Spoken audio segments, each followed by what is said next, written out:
Winter Day 3. The sugar industry undermines protein's importance. Adding sugar to protein creates glycation end products running through the veins. So the word here that is usually there is glycated end products. Okay. I just kind of separate it because I'm not smart enough to know what it means to break the verbiage, the familiar verbiage or wordage of glycated end products. I'm just going to leave it like that. But anyway, let's start looking at this through the directives perspective. Examine what you add to your protein sources. Okay, so you have protein, and you're thinking there's something else with this protein. Okay, I bought something at the store. Let's suppose this thing is 300 calories. Is that good? Is that bad? I'm not worried about that at this point.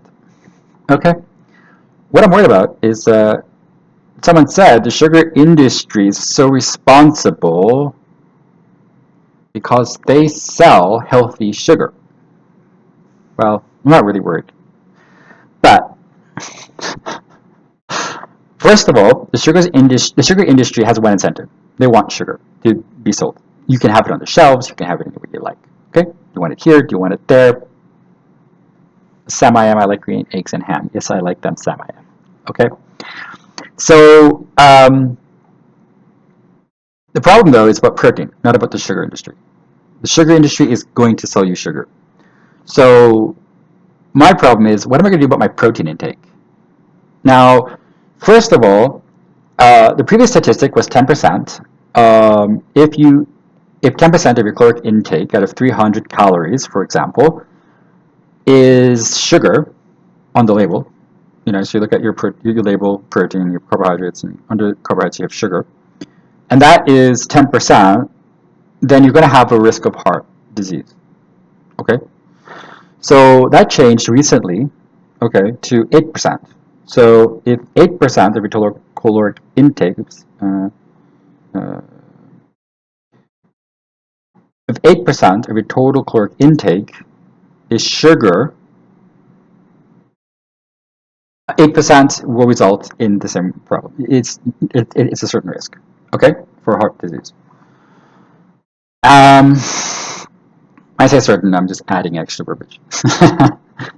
I don't like sugar that much in small amounts. It was super exciting these days if I have it in small amounts, but I would go on other days that I ate sugar in everything or most things, or on every day. Every day is over. In an amazing way, by the way. So, okay, so there's some perspective. And in this sugar industry perspective, now we understand caloric intake based on a sugar perspective. Well, the next point is that sugar, when it matches with protein, glycates the protein, okay? And that's going to stay in the blood for 3 months. So those glycated end products stay in the blood for 3 months. And they are damaged proteins. So those proteins are being wasted. They're being damaged. Plus you have tons of damaged proteins already, which are irreparable, except through processes that are not typical or standard Western processes, such as keto or carnivore methods. By not having carbohydrates, the body can use those proteins in autophagy. You have to go through ketosis and then autophagy, and now your body can process the proteins, and the longer you stay in autophagy, the better off you are about that. Okay, so assuming that's all right for you. Now, I say that is all right.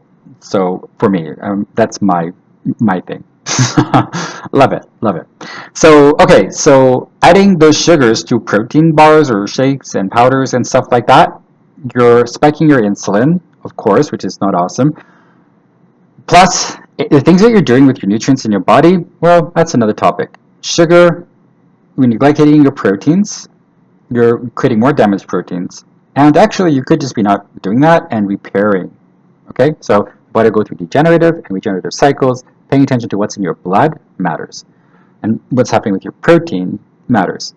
Okay, because that's going to be floating around, and that's going to be your personal experience, month after month after month. I hope that helps. Take care.